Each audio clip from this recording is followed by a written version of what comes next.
안녕하세요. EBS 뉴탐스라 한국지리의 이은지입니다.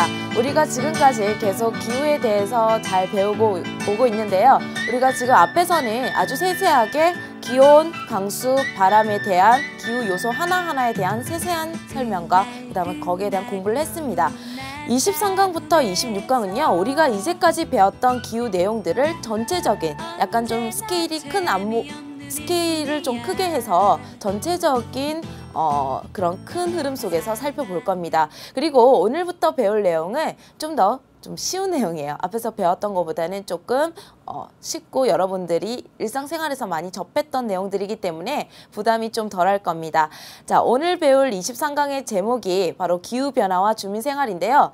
기후변화의 대표적인 내용이 여러분들 너무 잘 알고 있는 지구온난화입니다. 3월 학평 1학년과 3학년 모두 다 이 내용이 출제가 됐는데요. 그만큼 내신이든 모의고사든 수능에서든 자주 출제되고 언제든지 나올 수 있는 그러한 주제입니다. 쉽게 공부할 수 있기 때문에 큰 부담은 안 될 겁니다. 자, 그러면 오늘 공부를 하기 전에 우리나라 공익광고협의회에서 광고를 했던 그 광고의 한 장면을 보고 있는데요. 이민갈 행성은 없습니다 라는 딱 한 문장이 적혀 있어요. 이게 무슨 의미를 가지는 그런 광고일까? 이게 의미를 좀 아셔야지 광고 효과가 있는데, 가끔 이제 우리 학교 친구들 중에서 학교 생활이 되게 힘든 친구들이 있어요. 선생님한테 상담을 해요. 선생님 학교 다니기 싫어요. 공부하기 싫어요. 이렇게 상담을 하면 막 학교를 안 다니고 싶대요. 나가서 막 돈 벌고 싶고 이런 학생들도 있어요. 그래서 선생님이 얘야, 지금 너네 나이 때는 학교에 안 다니면 뭐 하겠니? 너 갈 데 없어. 너 나가서 뭐 해? 이렇게 얘기를 해요. 그랑 똑같은 거죠. 그러니까 갈 데가 없다는 거는 우리가 지금 주어진 환경에서 어쩔 수 없다는 것보다는 우리 그 나이 때, 우리 학생으로서 학교 생활에 충실해야 될 그 나이 때는 그 안에서 최대한 열심히 그리고 성실하게 학교 생활을 하는 게 가장 좋다는 겁니다. 자, 이 그 공익 광고도 비슷한 느낌으로 해석을 해보면 우리 최근에 정말 인기리에 방영됐던 드라마 별에서 온 그대 보신 친구들 정말 많을 텐데요. 선생님도 되게 재밌게 봤어요. 거기서 보면 도매니저라는 그 잘생긴 배우가 있는데 그 도매니저는 갈 행성이 있어요. 그죠? 근데 우리는 지구인이에요.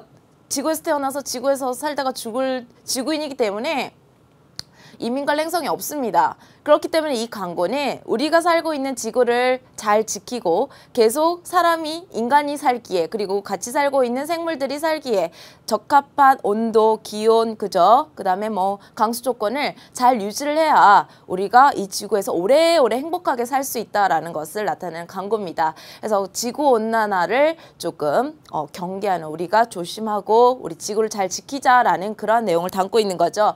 자, 그래서 오늘 배울 내용이 바로 이거에 대한 전반적인 내용이에요.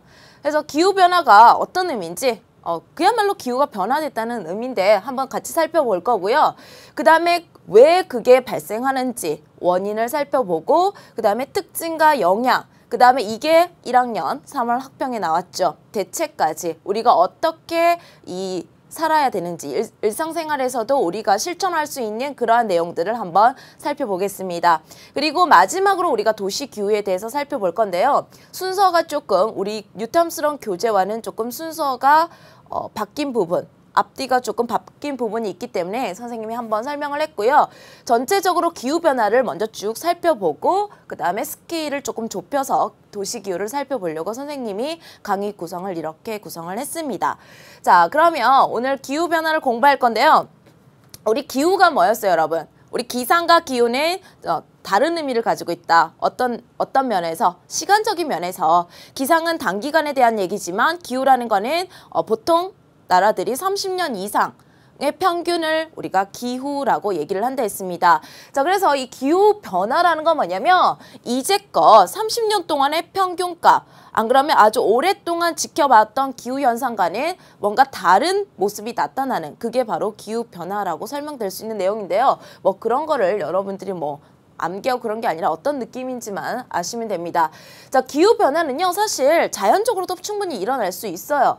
뭐 산업혁명 이전의 기후변화에 주로 영향을 줬다고 되어 있는데 이 말은 이제 인간이 뭔가 인위적인 활동, 즉 인간이 영향을 미치기 전에도 이미 자연적으로도 우리 지구는 기후변화를 겪고 있었습니다. 태양이 이제 태양과 지구와의 거리가 조금 달라지면서도 나타날 수가 있고요. 그 다음에 흑점의 개수에 따라서 달라질 수 있답니다. 그런 거 자세히 알 필요 없겠죠. 그리고 문제는 뭐냐면 이 자연적인 요인은 사람이 어떻게 할 수가 없는 겁니다. 우리가 대책을 세울 수가 없어요.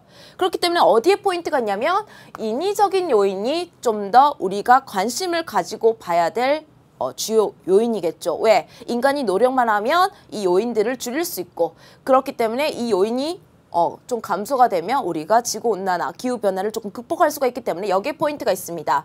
그래서 산업혁명 이후에 발생한 기후변화에 영향을 줬다고 했는데 그야말로 인간이 뭔가 자연 상태의 인위적인 행위를 가한 이후부터 나타나는 그런 현상들입니다. 자, 포인트를 보시면 이 기후변화가 뭐의 사용이 증가하면서 더 크게 발생하게 되었다? 화석연료. 우리 이거 나중에 자원에서도 할 건데요. 화석연료의 대표적인 것이 이제 석탄이라든지 그다음에 석유라든지 천연가스가 있습니다. 모두 C, 탄소라는 성분을 포함하고 있는 물질들이에요. 화석연료, 탄소 성분을 다 포함하고 있는데 고체고 액체고 기체일 차이뿐이지 다 탄소 성분을 포함하고 있으면서 얘네들이 이러한 화석연료가 연소되는 과정에서 다 공통적으로 어떤 가스를 방출을 시키냐면 온실가스라고 불리는 그 중에서도 가장 대표적인 온실가스인 CO2를 아주 많이 방출을 시킵니다. 그래서 온실가스는 이 CO2 말고도 뭐 메탄, 이산화질소, 블라블라블라 있는데 우리가 지구과학을 공부하는 친구들이 아니잖아요. 지리에서는 온실가스의 대표적인 첫 번째, 이 CO2만 알고 있어도 충분히 문제 해결됩니다. 물론 메탄까지도 알고 있으면 좋긴 한데 온실가스의 대표 주자는 CO2다, 이산화탄소다. 그래서 이걸 줄이는 게 급선무겠죠. 그래서 화석연료 사용이 증가하면서 온실가스가 증가했대요. 그래서 기후변화가 나타난답니다. 더불어서 이런 원인들도 있는데 그러면 지금 온실가스 때문에 우리가 기후변화가 어떻게 발생하는지 자 선생님이랑 온실효과라는 내용을 가지고 한번 정리를 해볼게요. 온실효과는요. 여러분들이 영어로 하면 좀 더 쉬울 수도 있는데 그린하우스 이펙트죠. 자, 온실이라는 거는 그야말로 겨울철, 아주 추운 겨울철에도 그 온실 안쪽은 푸른 식물들이 잘 자라고 있는 그러한 그린하우스입니다. 자, 그야말로 이 온실 안쪽은 외부 온도와는 달리 아주 따뜻한 공간이라는 건데요. 그야말로 따뜻할 수 있는 이유가 그 안쪽에서 온도가 높아질 수밖에 없는 그러한 현상이 나타나고 있다는 거죠. 그런 과정이 발생하고 있다는 건데 유리온실이나 비닐온실은요. 빛은 다 받아들여요. 다 받아들이고는 다시 방출을 잘 안 해줍니다. 꽉 쥐고 있는 거예요. 그러니까 그 안쪽에서는 계속 열이 올라가는 거죠. 자, 그러한 현상이 지구에서도 발생을 하고 있어요. 그리고 발생을 해줘야 지구의 온도가 적당히 따뜻하게 유지가 됩니다. 온실효과 그 자체가 나쁜 건 아닙니다. 온실효과는요. 지구에서도 일어나줘야 지구가 따뜻해진다고 얘기를 했는데 문제는 뭐냐면 그게 과해졌을 때 문제가 되는 거죠. 자, 태양에너지가 지구로 유입이 돼요. 그 다음에 이게 지구 표면이 태양 복사에너지에 의해서 따뜻하게 가열이 됩니다. 근데 따뜻하게 가열되고 그리고 필요한 이상의 양은요. 이제 지구가 다 이렇게 다시 내보내요. 근데 내보내는 과정에서 여기 대기권의 온실 기체들 CO2라든지 수증기라든지 메탄이라든지 이런 온실 가스들이 일부 열을 흡수를 해요. 근데 선생님이 이 과정에서 몇 가지 단어를 제외하고 먼저 읽어볼게요. 일단 선생님이 동그라미를 친 단어들을 먼저 좀 빼고 읽어보도록 하겠습니다. 동그라미를 빼고 읽어보면요. 이렇게 다시 반사되는 과정에서 이산화탄소 때문에 많은 에너지가 대기에서 흡수돼서 온실효과를 나타낸대요. 이거는 정상적인 과정이에요. 그리고 지구 대기에서 방출되는 에너지가 지금 보이죠. 지금 여기까지는 다 정상인데 뭐가 문제냐면 이산화탄소가 증가했을 때가 문제가 되는 겁니다. 이산화탄소가 증가하면요. 기존에 흡수되던 에너지보다 더 많이 흡수가 돼요. 그리고 대기가 이전보다 더욱더 가열이 되겠죠. 그러면 온실 효과가 더 강화가 되는 겁니다. 이게 문제가 되는 거겠죠. 자, 그래서 지금 온실 효과가 강화가 되면서 기후변화를 일으킨다는 거. 자, 거기에 한번 설명을 했습니다. 자, 그러면 이 온실가스의 대표 주자인 이산화탄소의 배출량을요, 지금 각 국가별로 한번 살펴보시면, 뭐니 해도 세계의 공장이라고 불리는 중국이 월등하게 어마어마한 이산화탄소를 배출하고 있습니다. 지금 중국은 한창 지금 산업 발전을 이루고 있는 나라이기 때문에 2차 산업, 특히 이산화탄소를 배출시키는 그러한 산업이 매우 중심을 이루고 있고요. 아직까지도 석탄 사용량이 어마어마한 국가입니다. 인구도 많고요. 그죠? 그 다음에 미국, 그죠? 그 다음에 우리나라도 인구 규모에 비해서는 사실은 온실가스 배출량, 이산화탄소 배출량이 많은 국가예요. 전 세계에서 7위에 해당하죠. 물론 퍼센테이지적으로는 여러분들이 에게 이럴 수가 있지만 그래도 인구 규모에 비해서는 상당히 많은 편이다라는 것을 알 수가 있죠. 그럼 우리나라는 어떤 그 분야에서 이런 온실가스를 많이 배출을 하냐면요. 에너지예요. 거기서도 발전. 자, 발전이란 전기를 발생시키는 건데 크게 수력, 화력, 원자력을 우리가 나중에 자원에서 배울 거예요. 그런데 그 중에서도 무슨 발전소, 무슨 발전 양식이 문제냐면 바로 이 화력 발전이에요. 우리나라는 아직까지 전기를 이 화력발전소에서 나오는 전기에 가장 많이 의존을 하고 있습니다. 그렇기 때문에 이 화력발전, 우리가 전기를 많이 쓰면 쓸수록 화력발전소는 계속 돌아가죠. 그러면 화력발전소에 들어가는 자원, 연료가 되는 석탄, 천연가스, 석유의 사용량이 증가하는 거예요. 그래서 우리 이번 모의고사에서 뭐가 나왔어요? 지구온난화를 줄이기 위해서 우리가 할 수 있는 행동, 대책으로서 전기를 아껴 쓰자라는 내용이 나왔죠. 그래서 발전, 이 화력발전소에서도 우리가 많은 이산화탄소를 배출시킨다는 거 알고 계시면 되고요. 그 다음에 산업입니다. 우리나라는 아직까지 완벽히 선진국이다라고 말하기가 좀 애매합니다. 여전히 2차 산업에 조금 의존하는 비율이 높은 편이에요. 그렇기 때문에 이 산업, 석유화학 산업이라든지 그 다음에 제철 산업이라든지 이러한 산업 분야에서는 여전히 CO2를 많이 발생시키고 우리나라에서 이 두 분야에서 많은 CO2가 발생되고 있구나라는 것을 알 수 있습니다. 그러면 이걸 알면요, 우리가 대책을 세울 수가 있어요. 이 부분에서 이산화탄소가 많이 발생하니까 이 부분에서 줄이려는 시도를 하면 되죠. 노력을 하면 되죠. 그거 나중에 살펴보도록 하겠습니다. 자, 그러면 이제 기후변화를요, 우리 전 지구적인 규모에서 살펴보고요. 그 다음에 우리 한국지리잖아요. 우리나라에서 기후변화가 어떤 영향을 미치고 있는지 살펴볼 건데 한국지리기 때문에 이건 그냥 전체적으로 한번 보겠습니다. 기후라는 거는 3대 기후 요소가 기온, 강수, 바람이죠. 그런데 바람 변화는 사실 거의 다루지 않고요. 기온 변화와 강수 변화인데 특히 이 기온 변화, 지구온난화라고 설명될 수 있는 이 기온 변화가 가장 핵심입니다. 그 다음에 강수 변화는 완전 극과 극을 달려요. 여러분들 가끔 뉴스에 보면 어떤 느낌이 드냐면 어디는 막 홍수가 나서 난리가 나 있죠. 근데 어디는 막 타들어가는 극과 극의 모습을 보입니다. 이게 강수 변화에 의한 지금 여러 가지 현상들을 보고 있는 건데요. 왜냐면 이게 지구가 더워지면요. 어떤 곳은 정말 강한 상승 기류가 나타나요. 그러면 강한 상승 기류는 강한 많은 비를 동반하겠죠.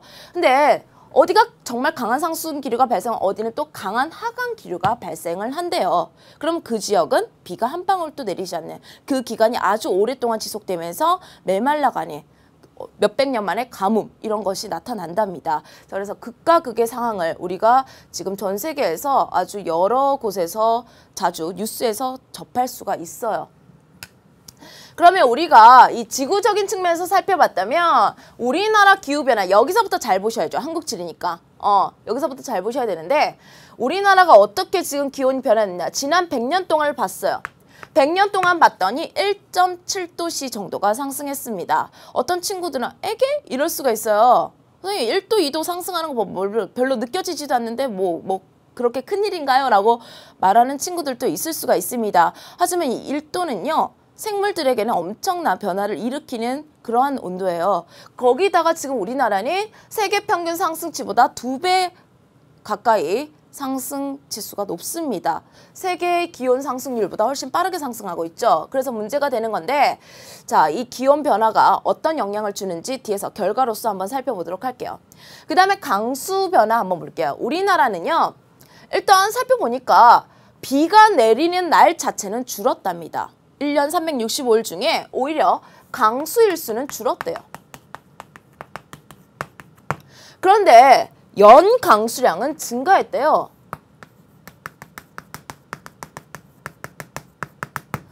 자, 이렇게 되면 어떻게 돼요, 여러분? 여러분들 이제 시험을 쳤어요. 시험을 쳤는데 이제 과목 수는 줄었어요.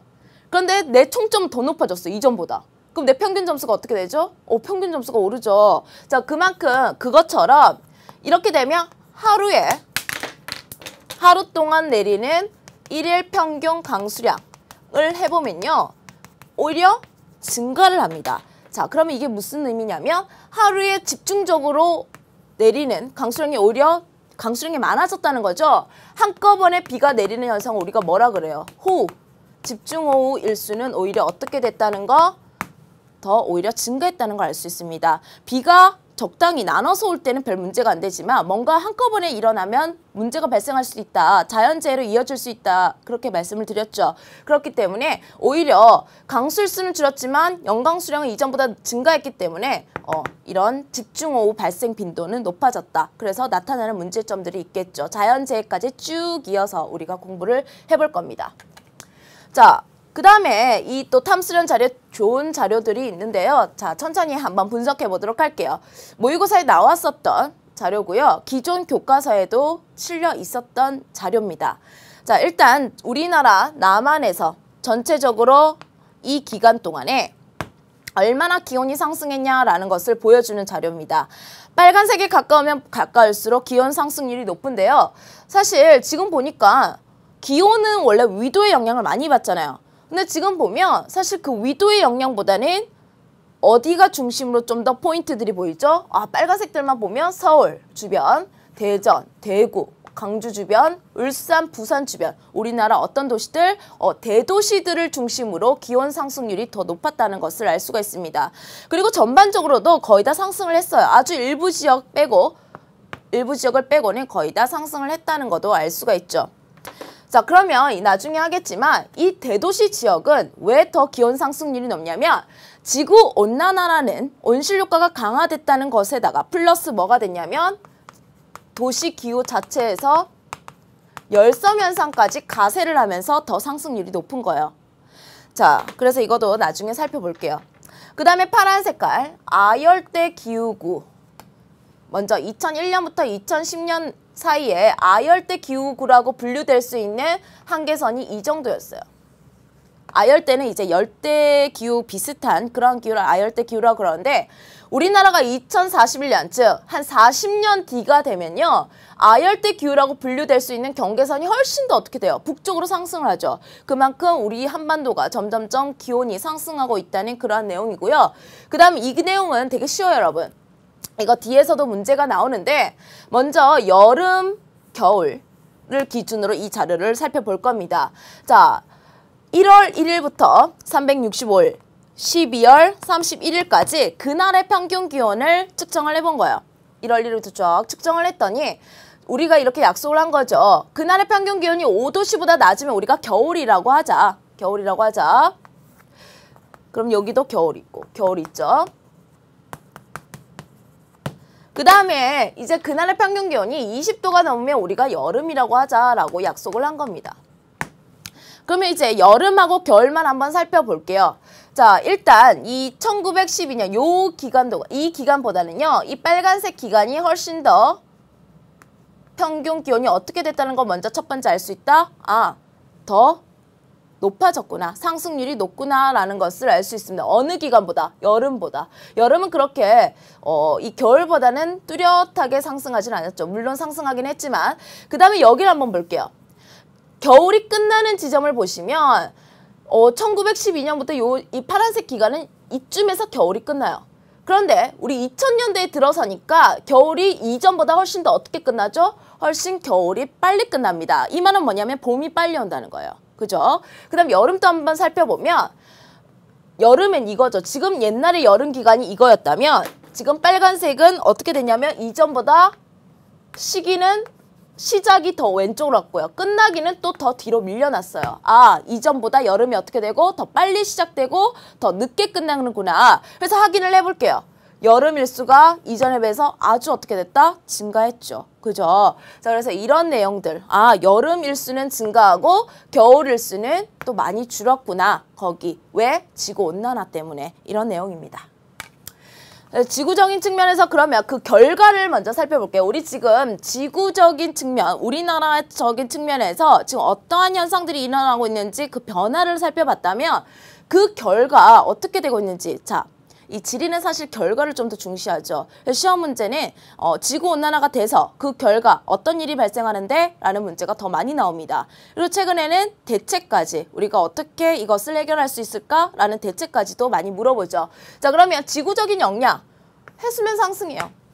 빙하가 녹죠. 극지방이든 고산지대에 있던 빙하가 녹습니다. 그 빙하가 녹은 물이 이제 바다로 모여들면서 해수면이 상승하는 거예요. 그런데 이게 지구적인 측면뿐만 아니라 우리나라에서도 이걸 다룰 겁니다. 자, 그래서 여러분들이 이해하시면 되고요. 그 다음에 각종 자연재해가 증가하죠. 이거는 자연재해에서 좀 더 자세히 다뤄보도록 할게요. 이전에 비해 더 큰 슈퍼태풍 이런 것이 발생하고 예기치 못했던 집중호우, 게릴라성 호우 이것도 다 사실은 지구온난화 때문입니다. 자, 그래서 이 지구적인 영향을 선생님이 여러분들이 그 1도에 별로 크게 민감하게 느끼지 못할 것 같아가지고 정말 이 1도부터 4도 사이에 만약에 이 사이에 온도 변화가 있으면 어떤 일들이 발생하는지 여러분들에게 알려주고 싶어가지고 이 자료를 넣어봤어요. 오, 이 몇 도 차이에 엄청난 일들이 발생하죠. 어떤 생물들은 아예 멸종을 해버리고요. 우리가 못 볼 수도 있고요. 그죠? 그래서 이런 3도 정도의 온도 상승률이 발생하면 정말 맥시멈 50% 지구상에 살고 있는 지금 생물종의 50%는 아예 볼 수 없는 그러한 일이 벌어질 수도 있습니다. 자, 그래서 여러분들 그냥 읽어보시면 돼요. 자, 그러면 여기서부터가 정말 중요한 거죠. 한국지리기 때문에 이 지구온난화 때문에 한반도에는 무슨 영향이 나타나고 있는지 그 결과를 한번 잠깐 살펴보도록 할게요. 그리고 이 부분을 공부하면요. 선생님이랑 이제까지 했던 기후의 기본 개념들을 복습하는 시간도 됩니다. 먼저 그 첫 번째 뭐를 물어보고 있죠? 무상일수, 무상기간. 이거 정말 시험 문제 많이 나오죠. 지구온난화 문제에서도 이 무상일수나 무상기간을 가지고 물어보는 보기는 반드시 내요. 왜? 변별력을 높일 수 있는 그 개념이기 때문에 선생님이 무상일수라는 걸 뭐라 했냐면 서리가 내리지 않는 날이라고 했습니다. 서리라는 거는 그 이슬이 언 상태, 그러니까 추운 날이죠. 서리가 내리는 날은 추운 날이에요. 그러면 서리가 안 내리는 날은 따뜻한 날입니다. 그러면 지구가 따뜻해지니까 따뜻한 날이 어떻게 되겠어요? 증가하겠죠. 무상일수는 점점 길어질 거예요. 그러면 정확히 그러면 서리가 내리는 날이 서리일수가 되는 거죠. 서리일수는요. 서리가 잘 안 생기겠죠. 따뜻하니까. 그래서 이거 양쪽 다 잡아주시고요. 방금 여름일수는 살펴봤습니다. 여름일수 증가하고요. 그리고 여름에 발생하는 현상인 열대야라든지 뭐 그런 폭염 뭐 이런 일수도 증가를 하겠죠. 겨울일수는 감소합니다. 그다음에 하천 결빙 일수, 하천이 얼은 일수 당연히 감소합니다. 쉽죠, 여러분? 그다음에 지형입니다. 육지 면적이 당연히 어떻게 되겠어요? 바다에 잠기면서 면적이 좁아지겠죠. 그래서 그 제주도의 해안가의 유명한 관광지들은요. 이전에 비해서 관광 시간이 줄어들었대요. 왜냐면 저지대가 지금 진짜 차츰차츰 잠기면서 이전에 비해서 관광 시간이 줄어들 수밖에 없을 만큼 상당히 해수면이 이미 많이 상승을 한 상태랍니다. 그래서 육지 면적 감소하고요. 저지대 침수 위험이 높죠. 그 다음에 하천 유료가 당연히 짧아지겠죠. 하천이라는 거는 육지의 영역이잖아요. 그만큼 육지의 영역이 감소하니까 유로도 짧아질 거고요. 그 다음에 여러분들이 이제 점점 지금 봄이 오고 있고 곧 있으면 벚꽃도 필 건데 올해 벚꽃은 뉴스에서 선생님 봤습니다. 평년에 비해서 3일 정도 빨리 필 예정이래요. 작년보다도 한 3일 정도 빨리 필 예정이라고 하니까 벚꽃축제 잘 한번 보시고요. 대신에 단풍이라는 거는 뭔가 기온이 떨어져야지 단풍이 발생을 하는 거잖아요. 기온이 떨어져야 돼요. 근데 여름이 한창 뒤로 밀려나면서 가을이 늦기 시작합니다. 즉 단풍 시기는 늦춰지고 있어요. 그 다음 난데림 분포지역. 아직 우리가 식생을 배우진 않았지만 느낌적으로 따뜻한 곳을 좋아하는 나무들입니다. 당연히 분포지역의 확대가 되겠죠. 그리고 더 고위도까지 북상할 수가 있어요. 그 다음에 침엽수림 분포지역은요. 축소될 거예요. 우리나라 그 냉대림 중에 우리 조상들이 아주 사랑했던 나무가 소나무죠. 근데 소나무는요. 이제는 더 이상 한반도에서 적합한 식생이 아니라고 합니다. 막 전국의 산에 지금 소나무들이 병이 들어가지고 우리나라 너무 더워져서 병 들어가지고 지금 그냥 그대로 말라 죽고 있는 소나무가 엄청나게 많다고 하는데 그야말로 지금 온도 변화가 아주 심각하게 일어나고 있다는 거고요. 마찬가지로 침엽수림도 북상을 합니다. 그런데 지금 어떤 난대림도 지금 북상한다 그랬죠. 여기에 분포하던 고위도에 분포하던 침엽수림도 북상해서 도망간다 그랬어요. 북상하는 이유가 다릅니다. 사실 식생들 다 올려버리면 돼요. 다 올라가는데 올라가는 이유가 얘는요. 내가 살기에 좋은 따뜻한 지역이 넓어졌으니까 올라가는 거예요. 근데 침엽수림 왜 올라간다? 올라가는 이유가 너무 더워서 도망가면서 올라가는 거예요. 그래서 둘 다 북상은 하되 그 이유가 좀 다르다는 거. 그 다음 고산식물입니다. 고산식물은 이제 우리가 저기 한라산의 높은 봉우리라든지 뭐 지리산의 아주 높은 봉우리 근처에서 그야말로 고산지대에서 자라는 식물들이에요. 그래서 그 정말 얘네들은요. 더운 곳에서는 오히려 못 자라는 오히려 그 눈 속에서 아주 강인하게 피어나는 그러한 식물들인데 이런 고산식물들은 서늘한 곳을 좋아하는 거죠. 시원한 곳을 좋아하기 때문에 당연히 지구가 따뜻해지면 분포 면적이 범위가 축소가 됩니다. 그리고 얘네들이 기존에 자랐던 해발 고도보다 어떻게 되겠어요? 도망가야죠. 더워 그러면서 당연히 해발 고도도 상승하겠죠. 식생의 고도 한계, 이거는 무슨 말이냐면 나무나 풀이 자랄 수 있는 해발 고도의 한계는 오히려 어떻게 된다? 고도의 한계는 사실 그 산이 온도가 낮아지면서 식생이 못 자라는 겁니다. 근데 지구가 따뜻해지니까 해발 고도가 높아져도 자랄 수 있는 온도가 되는 거예요. 그러니까 이전에 비해서 고도의 한계도 더 올라가겠죠. 더 높은 곳까지도 나무나 풀을 볼 수가 있는 거예요. 자, 농업적인 측면에서는 어떤 게 영향을 미치냐면 열대성 작물의 북한개선이 북상합니다. 북한개선. 자, 우리 그 제주도를 대표하는 특산물인 한라봉 귤이요. 예전에는 북한개선이 그야말로 제주도였겠죠. 그러니까 원래 제주도의 특산물이었겠죠. 그런데 지금 북쪽으로 갈 수 있는 한계선이 지금 이 정도까지 올라왔어요. 남해안 일대까지. 그리고 지금 전라도 어느 정도까지도 올라왔다고 합니다. 전라도 어느 지역에서 한라봉을 키운대요. 자, 그래서 지금 북한개선이 계속 올라오고 있다는 거. 이제 이런 것도 시험 문제 아주 많이 나오죠. 그 다음에 노지재배. 노지재배랑 상대적인 말이 시설재배예요. 우리 노천카페, 노천극장 다 어떤 느낌이에요? 오픈돼 있죠. 노지재배라는 거는 그야말로 오픈돼 있는 그러한 맨땅이에요. 맨땅. 맨땅에서 키울 수 있는 그러한 일수. 그럼 따뜻해야지 키울 수 있잖아요. 그럼 당연히 지금 지구가 온난해지니까 노지재배 가능 일수도 증가하겠죠. 그 다음에 또 잘 나오는 보기, 고랭지 농업을 물어볼 겁니다. 고랭지, 그야말로 서늘한 기후를 이용해서 농사를 짓는 건데 그 서늘한 지역도 줄어드니까 농업지역도 축소가 될 거예요. 그래서 강원도 고랭지 채소가 요즘에 조금 이 여름에 그렇게 시원하지 못해가지고 병에 많이 걸리고 그런 뉴스도 선생님이 작년에 본 것 같습니다. 냉량성 작물. 얘네들은요 그야말로 더운 곳에서는 오히려 병이 들고 잘 못 자라는 오히려 시원한 곳에서 잘 자라는 작물들인데 당연히 재배의 적합지가 축소될 거고요. 그 다음에 북상하겠죠. 대표적인 과일이 사과예요.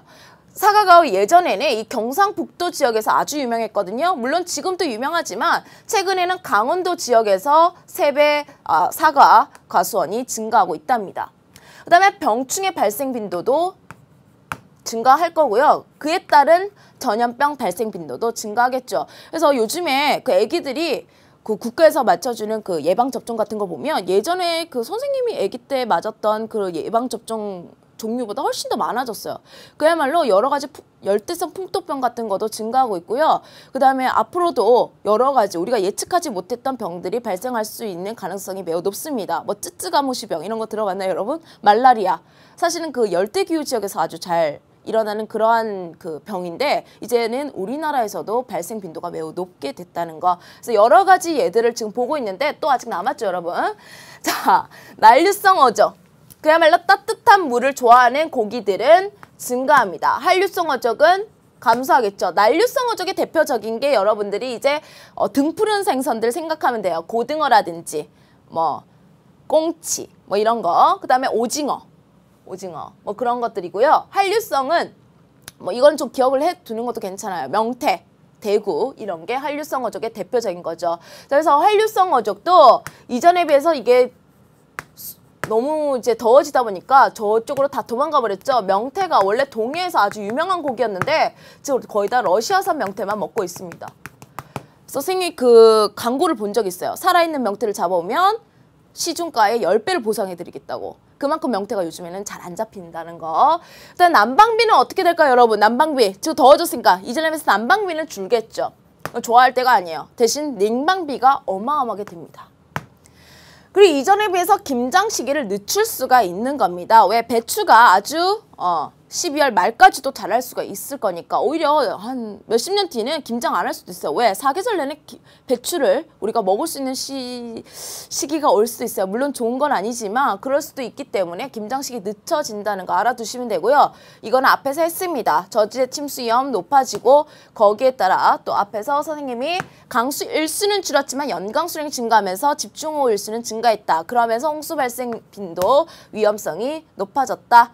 그다음에 이런 것도 가끔 보기에 나왔어요. 아, 보기 만들 수 있는 게 무궁무진하죠. 보기 만들 수 있는 게 무궁무진하기 때문에 시험 문제 아주 잘 나오는 겁니다. 여름철새 대표적인 게 제비예요. 그러니까 제비들이 이제 저쪽 대만이라든지 우리나라보다 훨씬 더 따뜻한 지역에서 이 봄이 되면 와요. 이제 걔네들이 이제 번식을 하려고 이제 봄이 돼서 와가지고 여름을 나고 이제 가을쯤 이제 찬바람이 불면 저쪽 다시 대만으로 돌아가야 되는데 가만히 있어 보니까 어때요? 살만하네. 뭐 이런 느낌이 드는 거예요. 그냥 뭐 여기서 살아볼까? 이러면서 점점 어떻게 되고 있다? 텃세가 되고 있는 겁니다. 오히려 이제는 겨울철새는요. 한반도가 이제 너무 더워지다 보니까 이제 잘 안 내려와요.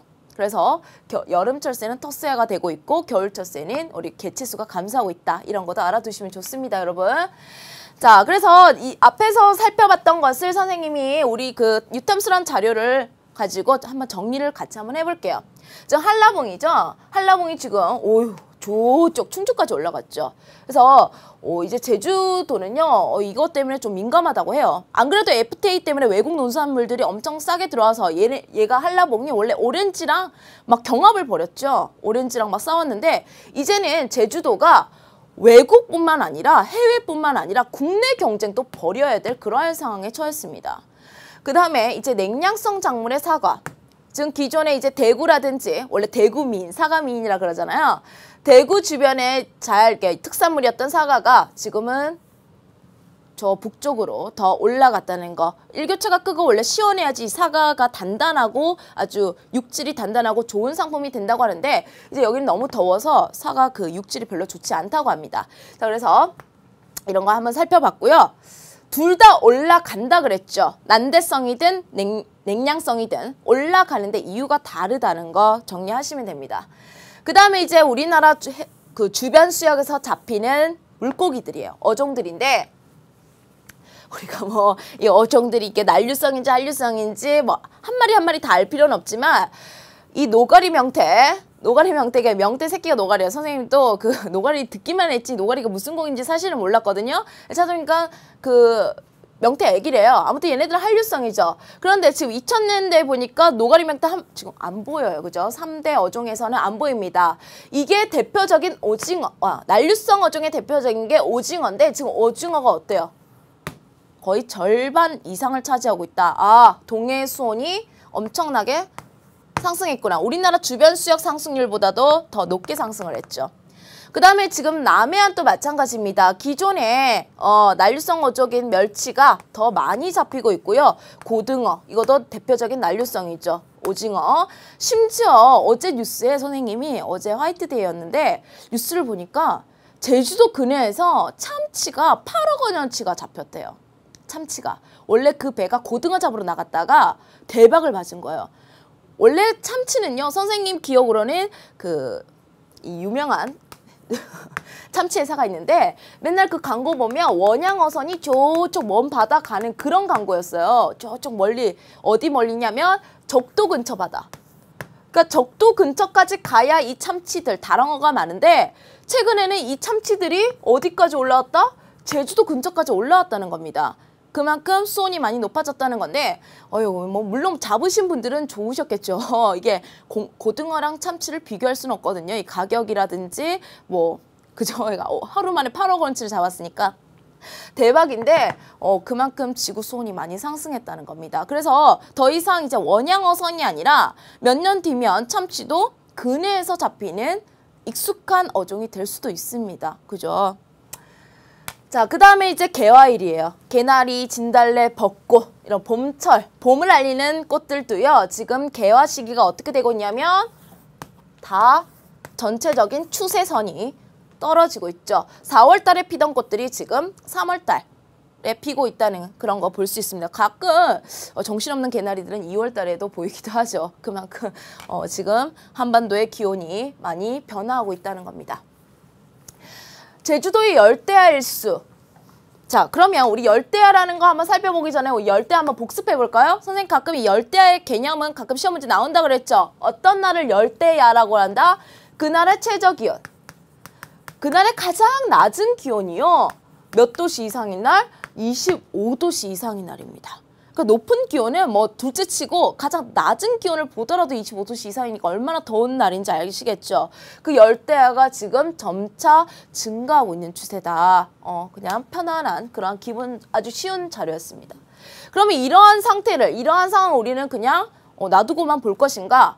대책을 열어야죠. 그래서 이러한 그 심각성을요, 아주 오래전부터 느끼고는 있었습니다. 그래서 UN 기후변화협약이라는 곳에서 어디에서 이게 열렸냐면 올해 월드컵이 일어나는 브라질 리우에서 함께 모여가지고 이 협약을 함께 모여서 채택을 합니다. 그래서 내용은 그거예요. 뭐를 줄이자? 지구온난화의 원인인 CO2, 이산화탄소를 발생시키는 원료인 화석연료의 사용량을 줄이자는 거죠. 그런 내용이고요. 그 협약, 이 기후협약이 또 여러 번 이제 일어나는데 교토의정서, 일본의 교토에서 교토의정서라는 것을 또 이렇게 만들어요. 사실 이 당시에 우리나라는 선진국이 아니었어요. 그래서 이 약속, 온실기체 감축 목표를 설정하고 법적 구속력이 있는 이 약속을 우리는 사실은 지금 현재로서는 이행할 필요가 없습니다. 그 당시에 개도국으로 분류됐기 때문에 한국은 괜찮다라고 해줬어요. 선진국들끼리 약속을 했던 거거든요. 근데 우리가 앞에서도 봤지만 우리나라가 지금 전 세계에서 이산화탄소 방출량 7위나 되죠. 그래서 앞으로는 이거 약속을 지켜야 될 겁니다. 우리 계획으로는 지금 2015년부터 이행할 계획이에요. 네, 모르죠, 또. 2015년 당장 내년인데. 그래서 여러 가지 실천 방안들이 있고요. 거기에 대한 자세한 내용은 우리 뉴탐스런 교재에 잘 담겨져 있고 전혀 어려운 내용이 아니에요. 이 탄소 배출권 거래제 같은 거는 이제 가끔 그림에서 나오죠. 그림에서 한번 살펴보면 이게 뭐냐면 그야말로 우리 이산화탄소와 관련된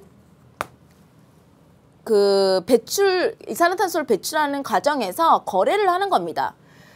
전 세계 이제 선진국들끼리 할당량을 정한 거예요. 뭐 인구 규모라든지 그 나라의 뭐 GDP라든지 뭐 그런 거 다 이게 반영을 해가지고 할당량을 정했겠죠. A 국가 혹은 기업이에요. B 국가 기업이에요. 근데 만약에 B 국가가 할당을 받은 것보다 B 국가가 더 많은 실제 배출량, 더 많은 이산화탄소를 배출을 하면요, 이거는 위법이죠. 그러면 그대로 우리가 하는 게 아니라 그러면 너네는 실제 할당량보다 덜 배출한 국가가 있을 거다. 기업이 있을 거다. 거기서 사와. 그러면 봐줄게. 이런 내용이에요. 그러면 얘네들은 이제 돈을 벌 수 있고요. 얘네들은 그러한 그 페널티에서 좀 벗어날 수 있으니까 서로 좋기는 한데 이게 어떠한 장점이 있냐면 지금 B국가랑 기업은 계속 지금 초과분을 돈을 주고 사와야 되죠. 그러면 얘네들은 어떤 노력을 할까요? 계속 돈 주고 살까요? 앞으로 무조건 줄이도록 노력을 하겠죠. 그러면 전체적인 지구적인 입장에서는 기업이라든지 국가가 이산화탄소 발생을 줄이려는 노력을 하니까 이것 또한 우리 온실기체 억제, 즉 사용량, 발생량, 배출량 억제 효과를 불러일으킬 수 있는 그러한 제도입니다. 그래서 되게 쉬워요. 뭐 넘치는 걸 저기서 사오는 거죠. 자, 그래서 한번 같이 살펴봤습니다. 우리가 근데 이렇게 국가라든지 기업에서만 할 건 아니죠. 그래서 우리 개인적으로 그리고 지역 단위에서도 이런 온실기체 사용량을 줄일 수 있는 노력들을 해줘야 되는데 그게 3월 학평에 나온 겁니다. 자, 기본적으로 우리가 마트를 가면요. 이러한 표시가 있는 물건들이 있을 거예요. 앞으로 물건을 똑같은 종류의 물건을 사더라도 우리가 작은 실천, 이러한 마크가 있는 그런 걸로 사주면 되는 거죠. 저탄소 제품을 소비하는 게 스마트한 소비겠죠. 그 다음에 이제 우리가 개인 자가용보다는 대중교통을 많이 이용하는 게 좋을 거예요. 지하철이라든지 철도, 교통을 이용하는 게 훨씬 더 이롭다는 거. 그 다음에 체력 좋은 친구들은 뭐 자전거 타고 학교 등교하고 뭐 이러면 좋겠죠. 더 아빠 차 타고 다니는 것보다. 그 다음에 또 어떤 게 있냐면 우리가 앞에서 얘기했죠. 전기 사용을 줄여야 된다. 전기 절약도 아주 중요합니다. 전기 그 자체를 가지고 지구온난화랑 연결을 못 시키면 안 되고요. 전기 발생할 때 화석 연료 가지고 우리 화력발전소에서 전기 발생시키는 겁니다. 그 다음에 이제 우리가 고기도 좀 덜 먹어야 돼요. 고기를 좀 덜 먹어야 고기 사육을 덜 하겠죠. 메탄가스를 줄이기 위해서 가축 사육도 줄여야 된다. 이런 내용들이 우리 모평 보기 하나하나에 다 있었습니다. 그래서 이 밖에도 우리가 뭐 여러 가지 실천 내용들이 있을 수가 있는데 여러분들이 한번 이거 있었죠. 재활용. 재활용을 잘해야 돼요. 재활용을 증가시켜야 됩니다.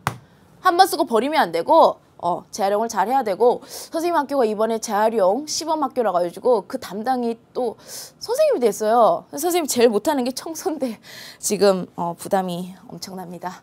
자, 그래서 선생님도 이 내용을 가르치다 보니까 잘해야겠다라는 생각을 가졌는데 아무튼 여러분들도 이러한 내용들 이미 모의고사에 나왔기 때문에 앞으로도 출제될 가능성이 있는 내용이죠. 자, 그런데 그렇죠. 여기까지가 우리 기후 변화를 한 겁니다. 네 번째 주제가 뭐냐면 스케일을 확 좁혀서 도시 기후까지 들어올 건데 앞에서 여러분들 보셨죠? 우리나라 전체 기온 상승을 봤는데 유독 어떤 지역들이 다른 지역보다 상승률이 더 높더라? 7대 대도시들. 그죠? 기존 대도시들이 위도가 높은 지역임에도 불구하고 다른 같은 위도에 비해서 훨씬 더 기온 상승률이 높았습니다. 선생님이 뭐가 더 이렇게 더해졌기 때문에 열섬 현상이 더해졌기 때문에 기온 상승률이 높았다 그랬죠. 그래서 도시기후라는 건요. 농촌기후, 즉 도시가 아닌 지역과 비교가 되는 아주 스페셜한 기후이기 때문에 우리가 도시기후라는 단어를 써주는 거고요. 그게 바로 열섬 현상인 거죠. 대표적인 게 열섬 현상입니다. 그래서 열섬 현상은 그야말로 영어로 핫 아일랜드입니다. 뜨거운 섬처럼 보이는 거예요. 도심의 기온이 혹은 도시가 도심 주변 혹은 도시 주변의 교외 지역보다 더 높은 온도를 보이는 것을 우리가 열섬 현상이라 그러는데 열섬 현상은요. 사계절 내내 나타나요. 그러니까 봄에도 도심이 더 덥고요. 여름에도 도심이 더 뜨거워요. 더 지글지글 그죠? 우리 뉴스에 같은 데 보면 아스팔트가 막 녹아내리고 막 이렇잖아요. 가을에도 더 높아요. 겨울에도 더 높아요. 사계절 내내 나타나는 현상입니다. 그런데 어느 계절에 좀 더 뚜렷하긴 하냐면요. 여름보다는 겨울에 더 뚜렷합니다. 낮보다는 밤에 더 뚜렷해요. 이거 뒤에서 설명해 드리겠습니다. 근데 가끔 문제에서 물어요. 특히 고3 정도 되는 난이도에서는 이것도 물어봅니다. 지금 겨울이죠. 겨울 어느 날 서울의 기온입니다. 같은 날 같은 시각의 기온인데 이게 하나의 도시라고 느껴지지 않을 만큼 지금 종로구 주변 마이너스 4도고요. 그 외곽의 가장 낮은 지역 은평구 주변, 강동구 주변은 마이너스 15도예요. 같은 시각인데도 거의 10도가 넘는 온도 차이가 나죠. 그래서 선생님이 고등학교 때도 이거 배울 때 선생님이 이렇게 말씀하셨어요. 자, 이렇게 등온선의 분포가 섬처럼 보이는 곳이 있기 때문에 열섬 현상이에요. 근데 이게 가끔 선생님들 수업 들을 때도 여러분들 느끼겠지만, 선생님 수업 들을 때도 여러분들 그런 거 느끼셨는지 모르겠지만, 섬처럼 안 보여. 난 모르겠는데? 어디가 섬이야? 이렇게 느껴지죠? 어디가 섬이에요? 그래서 어디가 섬인지 우리가 한번 그려볼게요. 솔직히 이게 섬으로 안 보이잖아요. 그죠? 자, 마이너스 15도가 있어요. 그죠? 마이너스 10도, 마이너스 5도, 뭐 0도가 있다가 쳐요. 그러면 가장 높은 그 위치가 여기 종로구. 종로구는 이렇네. 그러면 주변으로 가면 갈수록 온도가 어떻게 돼요? 낮아지는 거잖아요. 아, 섬 맞네. 그죠? 그래서 열섬 현상입니다. 주변보다 이게 고도가 높은 바다 위에 떠 있는 섬처럼 보이죠? 근데 그 섬이 엄청 뜨거운 섬이다. 열섬 현상입니다. 자, 그럼 열섬 현상은 왜 발생하는지 우리가 함께 살펴볼 건데요. 핵심은 이거예요. 다른 지역에서, 즉 도시 주변이라든지 농촌 지역에서는 잘 발생시키지 않는 인위적인 열이 많이 발생하는 공간이기 때문입니다. 특히 냉난방열, 냉방, 난방을 할 때 발생하는 열이 있죠. 우리가 에어컨을 틀면요, 그건 시원해요. 근데 그 건물 밖에 가면 이게 외풍, 이게 뭐예요? 이게 외기. 에어컨 외기 같은데 지나가면 어때? 기분이 잘 안 좋죠. 그죠? 그래서 이 냉방을 할 때도 열이 방출이 되고요. 난방을 할 때도 당연히 히터도 뜨겁고, 그 다음에 히터에서 나오는 열도 뜨겁습니다. 그 다음에 자동차 배기가스. 여름철에 안 그래도 더워 죽겠는데 그 버스 한 대가 붕 하고 지나가면 일단 그때도 또 기분이 잘 안 좋죠. 배기가스도 뜨뜻한 그 엔진이 돌아가면서 나오는 열 때문에 아주 인위적인 인공열이 발생하는 그러한 내용이에요. 그런데 자동차도 어디가 많아? 도시가 많아요? 농촌이 많아요? 도시가 많죠. 그 다음에 이제 냉난방열을 발생시키는 건물이라든지 주택이라든지 인구와 관련된 그러한 시설물도 당연히 도시에 많습니다. 그러니까 도시에서 열섬 현상이 뚜렷하게 나타나는 거죠. 거기다가 높은 포장 면적, 포장, 지표를 덮고 있는 지표면의 그 구성물질이 토양이 아니야. 흙이 아니고 뭐냐면 도시는 아스팔트, 그야말로 포장된 거죠. 시멘트로 포장이 된 겁니다. 근데 선생님이랑 이거 앞에서 했죠. 얘네들은 물을 흡수해요, 안 해요? 물을 흡수하지 않아요. 거기다가 대신에 열 흡수율은 엄청나게 높아요. 그러니까 여름에 아스팔트 지나가면 이글이글 타오르고요. 맨날 이게 기상캐스터들이 한 번씩 하는 퍼포먼스 있죠. 더운 날. 걔네를 탁 깨트리죠. 그럼 걔는 바로 쫙 익을 정도로 열 흡수율은 또 높습니다. 이게 또 도시의 기온을 높이는 그러한 영향을 미치고, 그 다음에 녹지는 또 감소된 곳이에요. 식생은 또 많이 주는 곳입니다. 그러니까 시원하게 도시의 기온을 낮출 수 있는 요인은 없어지고, 도시의 기온을 높일 수 있는 요인만 계속 증가하니까 도시의 기온이 계속 높아지는 거죠. 자, 그래서 선생님이랑 지금 뭐를 살펴봤냐면 열섬 현상이 뭔지를 살펴봤고요. 그 다음에 열섬 현상이 발생시키는 원인을 살펴봤습니다. 더 궁금하죠? 뒤에 게 더 중요하거든요, 여러분. 자, 지금 23강 기후변화와 주민생활을 하고 있는데 24강에서 선생님이 이 결과, 열섬 현상이 무엇인지 그 결과에 대해서 정말 자세히 설명해. 이게 시험 문제 나오는 거예요, 여러분. 그리고 이것을 줄이기 위한 대책은 뭔지, 그것까지 결과와 대책이 더 중요하니까 24강 지금 바로 연결해서 강의 들으시기 바랍니다. 그럼 선생님은 24강에서 이 내용 이어서 다시 찾아오도록 할게요. 여러분 24강에서 보도록 할게요.